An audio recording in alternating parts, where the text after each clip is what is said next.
Michael Oshlink here, and welcome you back, Gary Collins. And today we're going to be talking about another new book of his.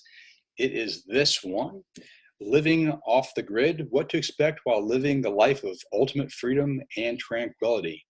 How you doing, Gary? Great. Long as I'm at my off the grid house, right? Yeah, you are, which is awesome. For folks who are watching this as opposed to listening, you can look behind Gary and see he actually is in his off the grid house. And thanks to Gary, he's actually going to send me some pictures so you can actually see his off the grid house when you peruse my site to find this interview. So welcome back. We're excited to have this conversation, and I have to acknowledge we just finished an hour-long conversation, which would be fun to actually record. And we do that every time. We have this long-ass conversation, and then we actually record the conversation afterwards. But welcome back to O Radio. Appreciate you coming back on. And living off the grid is close to my heart. We had the conversation. That's something that my wife and I are talking about doing in the near future. And you will do. Will do in the near future. That's right. So let's jump into your book, Living Off the Grid. So you break it down into different sections. Actually, before we actually do that, talk to me about you and you getting off the grid. Yeah, and I probably should start because most people get confused. They go, wait, he's living off the grid, but he's doing a video podcast. Yeah. I've been using a remote Wi-Fi since I got one of the first Verizon jetpacks years ago. I remember when I went in, the guy had never signed anyone up. I was like his first customer who signed up for one of these things. And the technology's really evolved. It actually has evolved over the last year quite a bit. And when it finally goes 5G, if it doesn't nuke your brain, if you're too close to it, who knows yet? Yeah, it's a little scary. But that's what I use. So that's how I'm able to run my business remotely. I don't have any hardwired internet or anything like that. It's all done with remote technology. So because I've gotten a few going, yeah, off the grid, he's using the internet. It's not hardwired in. It's my definition, and the general definition of off grid is not tied to any public utilities. Well, and actually, you make a good point, which you actually talk about in your book as well, that just because you're off the grid doesn't mean you're like stuck somewhere in northern Alaska with no conveniences of modern life. And you just point out that you do have a convenience of modern life, and that's still possible. One of the chapters, and you just mentioned it, is that you're not connected to a conventional utility system. And I do want to tell you your story, but maybe you already kind of tease us with that. That part of living off the grid is kind of you own your own water, power, and sanitation company. Basically, you are before that. So can you weave that into your own story of how and why you went off the grid, and that you own your own company now? Yeah, that's a long one, and I share it in each book. And it's funny, I have to put in each book because without it would lack context. Yeah. So I tell my story the first couple of chapters because if you picked it up, you'd go, who's this guy? What's he talking about? Yeah. But it was a journey. I'd spent half my life in the federal government, and I remember having a conversation, not a great one, with one of my bosses. And I remember staring out the window going, what am I doing? What am I doing? This is misery. And I'd felt that way it wasn't new. It had been building for some years. And I was becoming just more disillusioned with what societal expectations that I just didn't feel were fair. I'm all, why do I have to live this way? Why do I have to go, we talked about last time, box to box to box? I live in a box. I get in a box to drive to a box. I go from that box to eat at a box. It's all boxes. And the irony of that is there are no boxes in nature. When you think about it, you look out, I don't see a square tree. I don't see a square deer, but our whole life is based upon a box concept. It's a weird thing. And, that trapped in a box comes to mind. Yeah. And so from that, I was putting a plan together, and I grew up very rural. I grew up in the mountains. I mean, the town I lived in, maybe, I want to say it had 50, 60 people in it, maybe 100 if you could find everyone. But then my other town was like 1,800 people that I went to school to. So I grew up very remotely. I grew up a quiet life. And, when I was young, I thought it sucked. And I went, God, this is boring. Where are the girls? There were none. And so as a youngster, you don't appreciate it. Now as an older adult, I go, gosh, how fortunate was I? I was super, super lucky to experience a lot of things today that most Americans will never experience or have even a concept of. Right, right. Me and my friends, we used to sleep in our backyards. We'd sleep in our cars, just stupid stuff. We would drive out in the middle of nowhere, maybe have some adult beverages that we should have not had, and maybe slept in our cars here and there. And it was fun, and going hunting and fishing, and it just was a blast. So I wanted to kind of get back to that lifestyle because I realized how happy I was growing up in the simplicity and the few things that I owned, how much joy they gave me. So I had this plan and I was brewing it up in behind the scenes, and the off the grid concept kind of came to me because I'd heard of living off the grid, but I really didn't quite understand the whole concept, even though I realized when I was growing up, we were close to living off the grid. We were tied to only public power. That was it. Otherwise, we had our own well. We had our own septic system. We didn't have cable TV. We did have phone line. It was phone and power was all we had. So I was kind of familiar with some of it. And I just kind of started hatching this plan. And a good friend of mine was killed in a training accident that, we were kind of talking the same things, and it was real abrupt. It was in the national news. It was a big deal. And it threw me into a whole different mindset of, I went, you know what? If I don't do this now, I may not be here tomorrow. Who knows? And so it just pushed my plan into quicker action of don't waste a day is basically what it became. It's weird how tragic events have to do that to you to kind of light a fire under your butt. And I went, that's what I mean. I went outside literally within, I'd say weeks. I'd put everything together, put my plan out, came out to Washington for 2 weeks. And I'd spent quite a bit of time in Washington State previous. So I knew I loved the area. Okay. And I kind of settled in to this part of the country and said, I think this is where I want to live. And that's where it hatched. And I spent a couple weeks out here, traversed the part where I was most interested in, put thousands of miles on a rental car, and just made it happen. And I actually found my lot. I'd been looking at lots for years.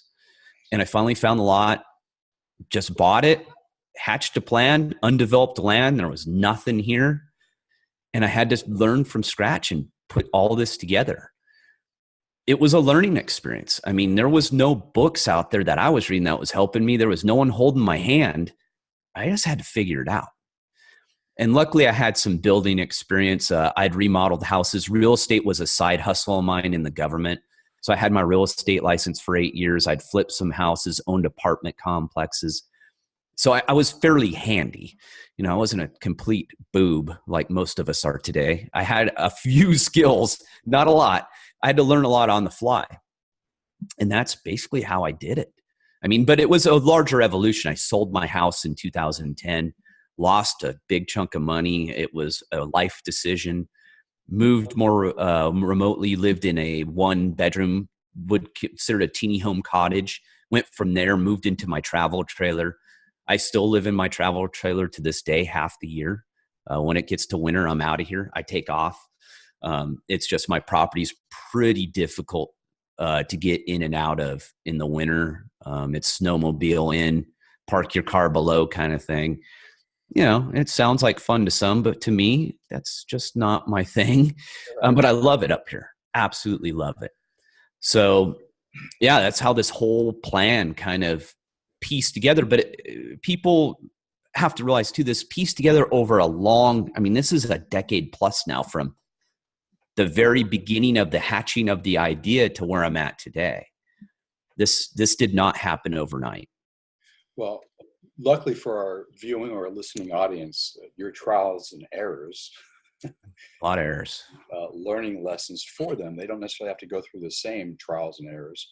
They can actually read your book, learn from your mistakes, learn from things that really went well. And you lay it out really nicely where you offer things to think about in terms of next steps, first steps, next steps, and then various ways of thinking about living off the grid. And let's kind of walk through each one of them, if that's Sure. okay. Yeah. And we don't want to go into too great a detail because obviously people need to buy the book and read it. Lots of Lots of them, but lots of the copies. But so you talk about, like, you're living in a house right now, but you also talk about an RV as a possibility. Mhm. And I know you actually have another book on RV living. What's the title of that book? I have two series. So the Off the Grid series is kind of its own book series. There's 3 books in that: Going Off the Grid, Living Off the Grid, and then there's a Living Off the Grid workbook that I did with Mother Earth News. Then the Simple Life series is another series of basically life simplification outside of living off the grid. So there's health book, my new book, we talked about the decluttering book, Decluttering Your Life. This one's called The Simple Life Guide to RV Living.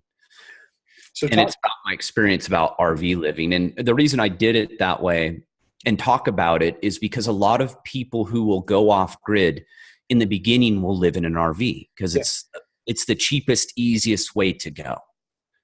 I didn't do it because my dummy that I am, I thought I could get my travel trailer up here on another road and didn't think it through correctly. Came up here did recon and came back up after I bought the lot and realized I'm not getting that RV up there. Not without a bulldozer and taking out a couple trees and probably taking part of my travel trailer out. And then once it was up here, I realized I wasn't getting it out. So I went, well, got to rethink that. But I wanted to include it because I was living in my RV. I still, like I said, I still do part of the year. And that's an easy transition because RVs have been around for over 100 years. I mean, people don't realize that. RVs have been around a long time. It's easy living. It's simple. You can get into one fairly cheaply. They're easy to operate. The downside is, and people have learned this, I get questions every winter. Hey, my pipes froze. Our water lines are frozen. How do we deal with this? In colder weather, I preach this, is you need an all-season RV. They're built for more extreme weather. Your average RV, travel trailer, fifth wheel is built primarily for camping. Okay. So you have to get an all-season, which is an upgrade: dual pane windows, thicker insulation, sturdier frame, sturdier suspension. They're just built a little more heavy duty. So what most people do is they get their RV, they get it up there. You've got to get your infrastructure. You're going to be dry camping. You won't have water. You won't have septic. Makes it a little tough. I always recommend get your infrastructure in first, then bring the RV up. But the great part is, I had 2 small RV parks by me. I just stayed at the RV parks by me. So it made it easier. There's RV parks all over the place if you know how to look for them. But yeah, but then you got to build a structure. Most people build a structure, basically the starting of a pole barn. So a structure with a roof overhang. So that way you can put your RV in it because they're not built to carry heavy snow loads on the roof. Okay. So if you'll be shoveling snow quite a bit off your roof to make sure it doesn't collapse. So, you have to think things through a little bit, but yeah, that's what a lot of people do. Talk a little bit more about the infrastructure besides the actual physical encasing, so you're protected from the weather, specifically the snow. But what other things would someone have to think about as the infrastructure in which you connect to an RV on private land?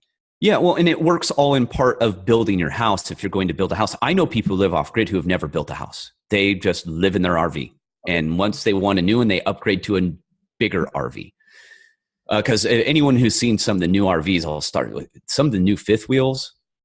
They're nicer than $1 million homes. I mean, they're ridiculous inside. They're super, super nice. The infrastructure, basically, what I'm talking about is your septic, your well water, and then you're going to have to put in your power system. So solar, wind, hydro. If you have a stream running stream through your property. Propane, maybe get your propane tanks put in, or use a mobile propane tank system. That's what I'm talking about. So and by code, if you're going to build by code, which in my book, I highly recommend, because if you don't build by code, you don't pull permits, you just buy a piece of land and throw something up on there, it's worthless. Because you're going to have a very difficult time selling it. My house is all done to code. When I finally get the deck done, I'll have an owner occupancy certificate. which means I can get an equity line on it. I won't, but I could if I wanted to. And when I go to resell, I'll have that certificate. And hopefully down the line, right now, there's no loans for off-grid properties, but at least I have the opportunity down the road that someone might be able to finance this. Do you think that will change as more and more people are kind of either doing off the grid, RV living, tiny house living, that the codes and the banks regulations will shift in our direction? I do know of a couple that have gotten financing that I've heard about. Both were viable businesses, though, than their ranches. So they were building a ranch, livestock. It was built around a business, but it was off grid. Okay. Those were financed. I know of those. One was in Montana, and I believe the other one was in Wyoming. Okay. So it does exist.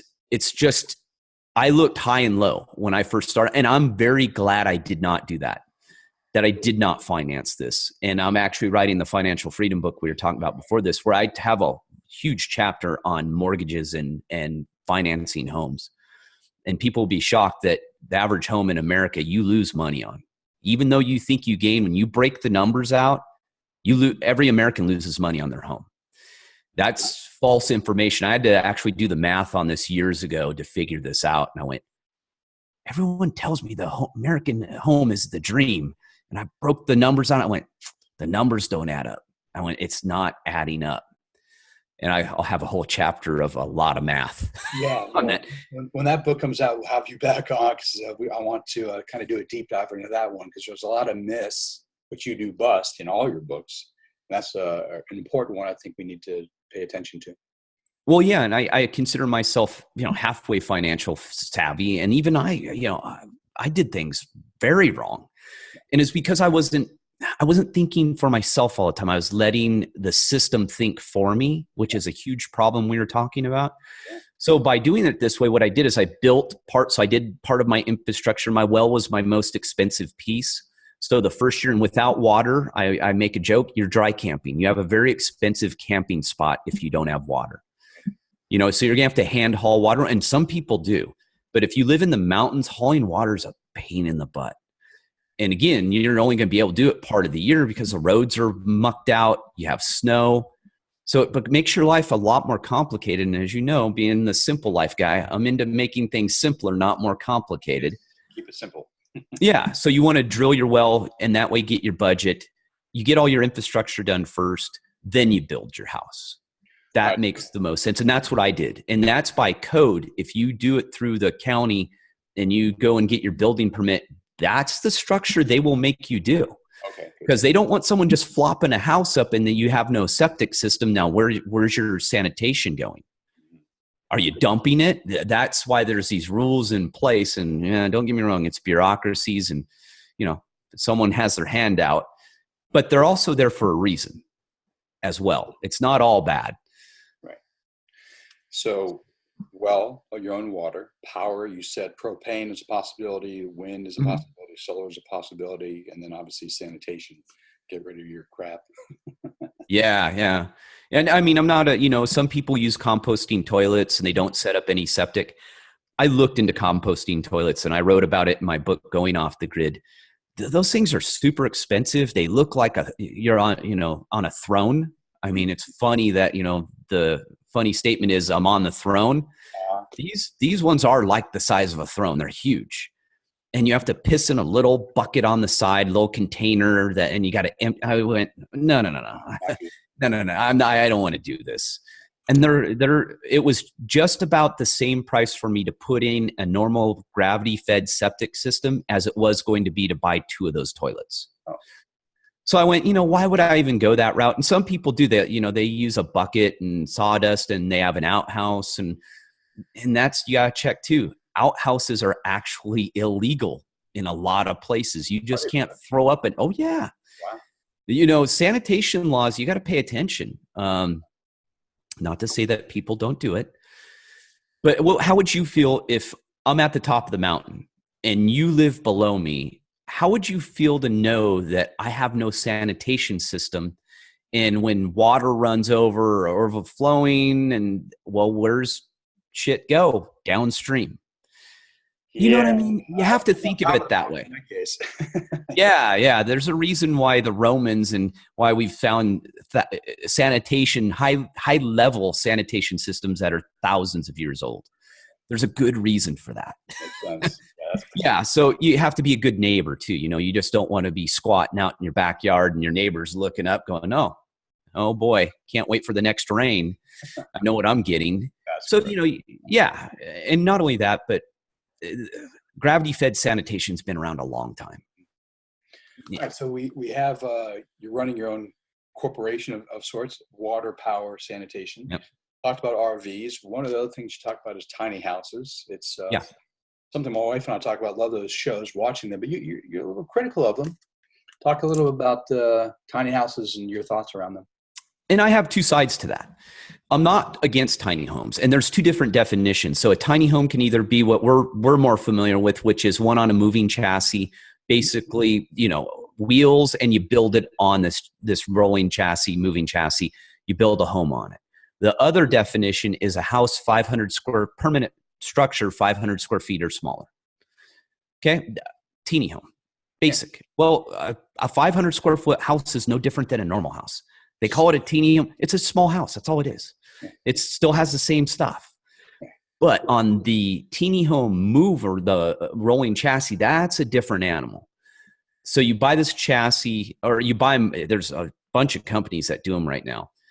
When you bust out the math, and a lot of millennials are learning this the hard way, it is a poor investment. You're going to spend $400 or $500 a square foot, which is the cost of a mansion somewhere else. That's the cost per square foot you will pay in a high-end custom home. Wow. Okay. Yeah. So the markup is ridiculous. It's 7-8 times what it costs the builder. These guys are smart.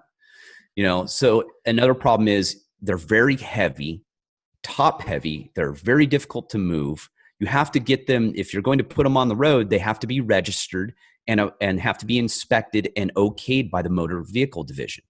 Okay. You're going to pay higher insurance on them because they're dangerous. And not only that, I have yet to find an RV park that will take a teeny home. Wow. And I've traveled quite extensively. Yeah. You're not getting one of those bad boys in an RV park. They're not going to allow it. So your recommendation then would be either get an RV or build a tiny home on the property itself.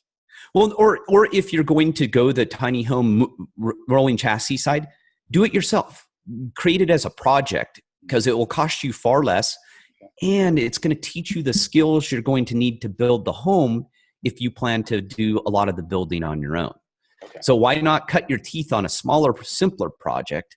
Then by the time you go to build your home and you take it up to your property, you'll have a little guest house. Yeah. That makes sense to me. But you can spend $100,000 on one of these rolling chassis teeny homes. That's not out of the ballpark. Yeah. You will probably be able to sell it for $20,000 when you go to sell it. I mean, that's what I mean too. You're throwing good money at bad money, I believe, in buying one of them pre-built on the expensive end. There are some builders who I found where they're reasonable, 30, 40 grand. Okay, that makes sense to me. But a lot of them are on the high end. And what are you going to do with it if you change your mind? And that's why I'm saying some of the millennials who are buying into this because it's cheaper than a house have found, because I've talked to them, they go, yeah, we went to sell this thing. We can't sell it. And we spent $100,000 on this thing, and we're getting offers of 20, 30 grand. So now you just lost $70,000, $80,000. Yeah, not good. That's what I mean. You just think it through, and I think just my experience of having this is my third home that I've had built from scratch.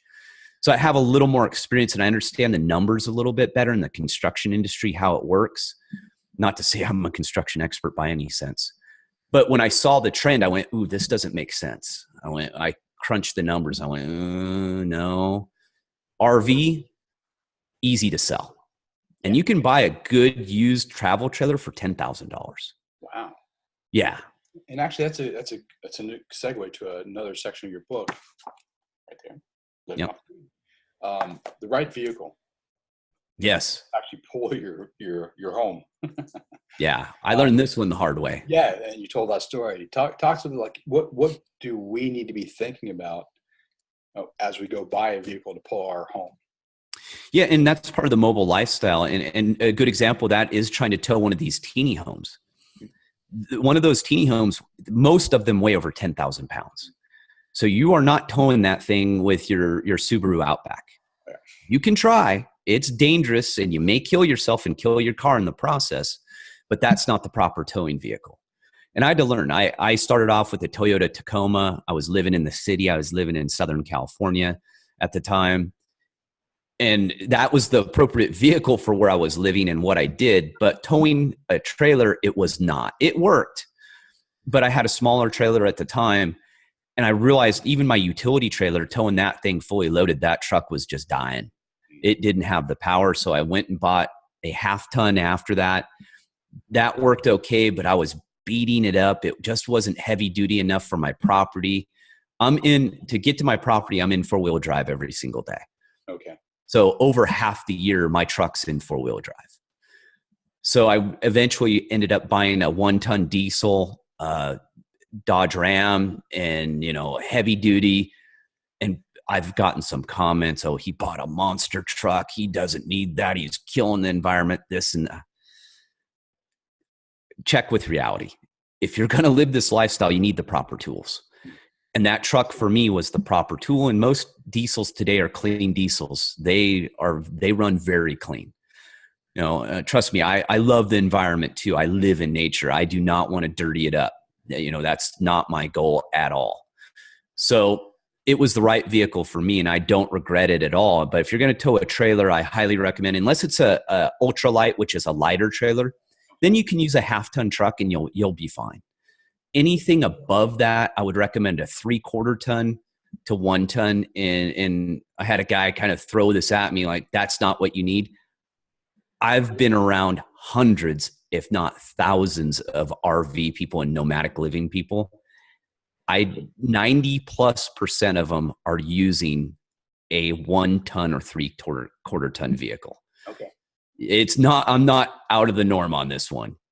It is the typical because it's the safest, most economical, and it works the best. I know the environmental thing. I get it. I truly get it. But I can't tow it with the Prius. I can't do it. I would love to. I wish a Prius would tow my travel. It won't. So, yeah. I have to imagine also the larger cars or the larger trucks that you're recommending are heading in a better direction in terms of their effects on the environment. Well, and they get better gas mileage. Like my 1/2 ton was a gas truck. This is a diesel. I get far better gas mileage with my diesel than I did with my gas version of the 1/2 ton. So economically, as far as gas, it works a lot better. I get better gas mileage, have a lot more power. But not only that, but I carried every piece of material hand carried to my property. There's no deliveries in 4-wheel drive in the mountains. You're not going to find, except for helicopter. And I couldn't afford helicopters bringing my materials up.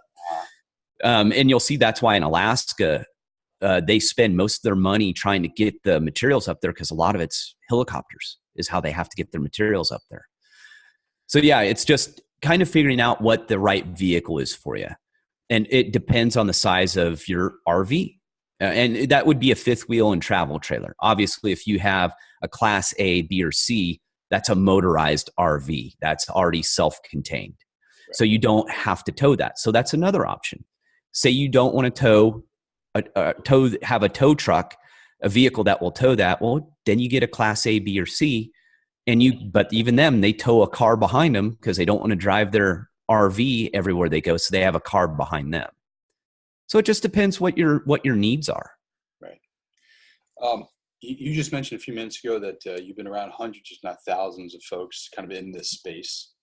You have a section in your book that talks about kind of who is living off the grid, not what most people would expect. Who is living off the grid? Yeah, believe it or not, it's married people with families, or at least just married people. I am an anomaly, and that's what I had to talk about, because a lot of excuses I get is I can't do what Gary did. He's single. I can't do that. Again, it's that I can't. Never start something with I can't, especially around me. Yeah, it's not going to resonate very well. Majority of people, and a lot of people, are homeschooling 2-3 kids. They have pets. It's families. The families are the majority of people living this lifestyle. It's not single people. So get that out of your head. If you want it, you can get it. And it takes work, sacrifice. And to be honest with you, the families I've met who live this lifestyle, they love it. And, their kids are having a blast, absolute blast. I'm sure they hated it in the beginning, especially if you don't have cell phone reception. What's a kid do without their smartphone today, right? Actually, maybe their neck won't be like this for the rest of their life. But, and they may have to actually look someone in the eye for a conversation. Imagine that. Yeah. Well, a funny side story on that. I was at a college campus recently, a medical center. I'm not a beacon of health like people think. I've had many surgeries, and life's been rough on the body. And I was there, and I was walking. It's a couple mile walk to get to the facility on this campus. So I always walk to it. I had only 1 or 2 people look me in the eye the entire way. Sure. Yep. Everyone, even people who did not have their devices out, these kids, they did not look up when they walked. Their head was straight down. They would not look up. I said hi to a couple people and nothing. Scary. It is scary. I just did an interview with Chris and Holly Santillo on a book they have on resilience parenting. And we actually talked a little bit about that as a major cultural problem, that kids aren't developing the interpersonal skills. They don't look you in the eye because they're busy texting their friends. It's a problem we're going to have to address one way or another. Either fix it early on or deal with the consequences of it, unfortunately. Well, there's another piece to that we have lost, and that is how we have traditionally learned, which is the elders passing on their experience and life experiences to the younger and upcoming generations. We've really missed that. And I blame, my generation's a big part of it. I'm a Gen Xer myself. And what we've failed to do is we don't have any skills to pass on is the problem. We're lacking the things. I mean, just 100 years ago, 80% of the American population was a farmer and a mechanic. Because even if you were working in an industrialized portion of society, you still fed your family and people raised crops and had animals. My grandparents are from 100 years ago. My grandfather and grandmother would tell me their stories. They grew up in Omaha, Nebraska. And they said everyone had a little ranch. Everyone had a little piece of land, unless you were, in a metropolitan downtown living area, which the majority of Americans were not doing at that stage. It was migrating towards that, but it wasn't there quite yet. So we don't have real tangible life skills anymore to pass on. Then you throw in we have an inability to communicate with each other. It seems like, well, now we can't even pass that on because we have an inability to communicate with our children. We don't even know how to communicate with our children. So it's a problem. I don't know what the answer is. I wish I know that off the grid living, because you mentioned the majority of people who are doing our families provide the opportunities for a few different things. One is self-reliance as a family, because you're pretty much responsible for a lot of things that we now in the cities outsource to other people. Yeah. And off the grid, although you can have modern conveniences and you do, you also have more opportunities for actually connections with people in your life. Right. Well, yeah. And you are, I run everything. I mean, if something breaks, there's no phone call to the plumber going, hey, can you get up here and fix this? I have to figure it out. Obviously, if something major goes wrong, and I did have contractors, like I didn't put in my own septic system. And a lot of it was due to time, and also it had to be approved, so to pull the permits and do all this stuff, it would have been a lot more work on my end. And it wouldn't have saved me any money or time in the big run. So I did all the stuff that I knew I could do that would save me money and time. Those are the projects I picked. I can't drill a well. that's why they have these $500,000, $1 million drilling rigs. Yeah, that drill them for you. I don't have that. But yeah, it's, like we were talking about, me hauling, hand carrying the cement and water to put in a new gate that's a mile away from where my house is. Well, I can't call anyone. No one's going to haul it for me. I sat there and stared at this stuff and I went, I got to create a system so I don't kill myself today getting this out there. Because once I started putting the pole in and started mixing the cement, I couldn't stop. So I had to basically get the pole set at one go. I had to get it all done in one day, a part of a day, because I started at 3:45 in the afternoon. So near the end, I was hustling. I was moving to try and get it. For our listening audience and viewing audience, that's why Gary is not standing up in this. My legs are killing. His legs are toast. And the upper part of my property is all uphill. So probably an eighth of a mile I have to hike uphill to get to flat ground. So each 7 bags of concrete, each bag, and one, I was holding the pole one time, had the bag of concrete in my hunting backpack, and it was rough. But again, I had to figure it out. Yeah. No one was going to do that for me. And that's part of it. And I created a system, and in the end, it got done. And all I spent on it, besides the materials, was physical labor. I have to imagine that there's a scale for folks living off the grid, and you're kind of in the middle, meaning that you still utilized other people's services for certain things that you felt yourself unqualified for, like sanitation, like creating the septic tank, and yet you still do a lot of things for yourself. I have to imagine there's other people on the extreme who I see those shows where they do everything for themselves somewhere in northern Alaska. But I also have to imagine, too, that some people can choose to live off the grid and yet still have people do almost everything for them in terms of the construction of their house fireproof. There are people who just have their whole house built off the grid. They hire a contractor. The contractor comes out and just builds the entire thing. Yeah. And that's what it is. And I tried to explain that very clearly in the book series, is that, hey, this isn't my adventure. This is your adventure. I can only give you the pieces of the things I did in my recommendations through my research, but everyone who lives off grid does it differently. That is one thing I have found out. No one does it exactly the same, because you have different needs, wants, different properties, different topography, different locations in the United States. There's a whole host of factors that go into it. And with that, though, no one does this and gets away unscathed. You will learn a lot of new skills. We all do. We all laugh. When you get a bunch of people who live remotely off grid and we start laughing at our stories, a lot of us make the same mistakes, and it's just the way it is. But in the end, I don't regret one thing. It came out. I love the way I live now. And I do. I live in the middle. I go into town 3-4 times a week. I have communication with people. I run my business, but I also have the quiet and solitude to where I can write my books. Well, and I have my phone. It works up here. I actually have very good cell reception. That was one thing. And I talk about that in the book too, is one of my requirements was I had to have cellular reception because I needed to run my business still. Exactly.